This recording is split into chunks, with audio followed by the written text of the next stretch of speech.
Hello, my fellow VSGers. This is Jote Saint, along with Frankensleeve, bringing you another quick fact, frequently asked questions. This frequently asked question is, how do I break the dreaded 3-week stall? Or break any stall that comes along later on? And my number one piece of advice is patience. I'm starting month 10, and I have yet to find a method that works every time to break a stall. I'm beginning month 10 post-op VSG, and I've been through at least a dozen, maybe 15 stalls that lasted between 1 to 3 weeks, and I've yet to figure out anything that will work to break a stall that I can say, yes, that helped break my stall. So my number one piece of advice is just patience. If your diet plan and exercise routine were helping you to lose weight before you hit the stall, then I would say just stick with that. At first, I was worried whenever I would hit a stall, and my first thoughts were, is this it? Is this all the weight I'm going to lose? And then I had the same feelings again when I hit 300, when I hit 270, when I hit 260, when I hit 250. Every time it's like my weight would plateau for approximately a week, and I would think, is this it? Is this where it's going to stop?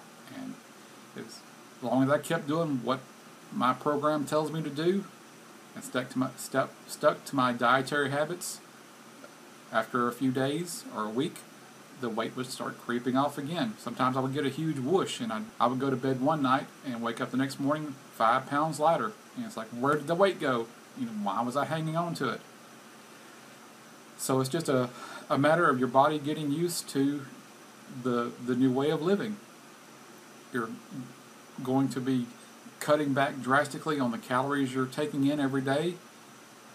I went from eating approximately 3,000 calories a day to eating between 600 and 1,000 calories a day.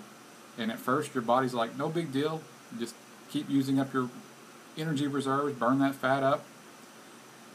But eventually your body starts going into starvation mode, and it starts hanging on to the food and becoming more efficient. Your metabolism slows down, and as you lose weight, you're burning fewer calories, toting your body around.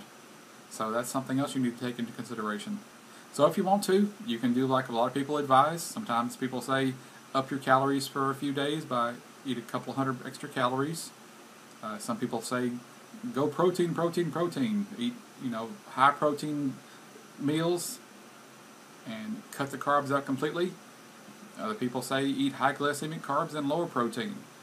Eat vegetables that are fibrous, like green beans, pinto beans, black beans, lentils, vegetables like summer squash, eggplant, zucchini, and stay away from the foods that are more higher carbohydrate and more easily broken down, like sweet corn or English peas. But in the end, I believe that most of that stuff is just a distraction, because it didn't really seem to work every time for me, and I was just distracting myself and just keeping myself busy playing with my diet, trying to figure out what would work every time, or what was the definitive guide to breaking a plateau. And as I said, I don't have a definitive guide to breaking a plateau. I know that what I'm doing works for me. My weight does continually creep down, although I do have some days where it'll shoot back up for a pound or two.